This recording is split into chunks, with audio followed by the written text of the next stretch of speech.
Morning पिटुकल्या आईने केलेला चहा घेऊन मग मी तसंच सार्थकला घेऊन मंदिरात गेलो आणि मंदिरात आम्ही मस्त देवाला पंचामृताने अभिषेक केला आणि देवपूजा केली. सगळ्या देवांना नमस्कार केला, कुलदेवतेला, ग्रामदेवतेला, इष्टदेवतेला आणि सर्व देवतांना नमस्कार केला. आमची प्रार्थना मान्य करून घे, वेळी वाटते सेवा मान्य करून घे आणि तुझा आशीर्वाद नेहमी राहू दे.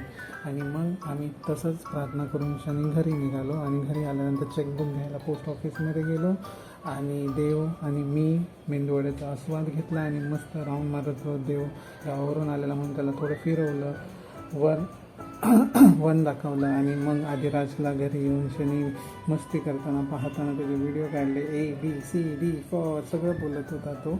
आणि मग रिद्धी दिदीवर त्याने मस्त फोटो क्लिक्स केले फायटिंग करताना, खेळताना आणि मस्त वेडी वाकडे फेसेस करून शनी दोघांनी छान फोटो क्लिक करून दिले. आणि मग आम्ही मस्त वाशीला सगळेजण फिरायला निघालो बाय द कार. आणि आम्ही गणपती बाप्पांना मस्त हार घेतला, तुम्हाला दिसत असेल खूप छान हार भेटला आम्हाला. आणि तो हार आम्ही वाहला गणपती बाप्पांना आणि मग तसंच आमचा प्रवास सुरू केला. आणि तो प्रवास सुरू केल्यानंतर आम्ही डायरेक्ट वाशी महालक्ष्मी सारस एक्झिबिशनला पोचलो. आणि त्या एक्झिबिशनमध्ये हा एंट्रन्स होता एक्झिबिशन्स.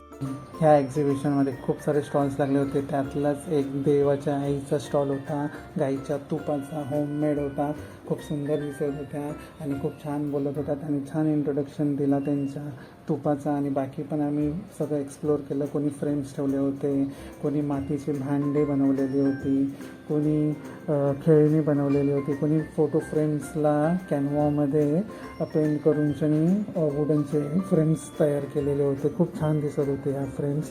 आणि ह्या फ्रेम्स बघून झाल्यानंतर आम्हाला तिथे आंबाडीच्या फुलाचा सरबत भेटला आणि त्या काकीने मस्त आम्हाला सरबत पाजला. आदिराजने पिला, आम्ही सगळ्यांनी पिला. खूप छान होता, थंडगार होता आणि टेस्टी पण होता. आणि नंतर मग आम्ही अजून एक्सप्लोअर केले स्टॉल्स आणि घरी आलो.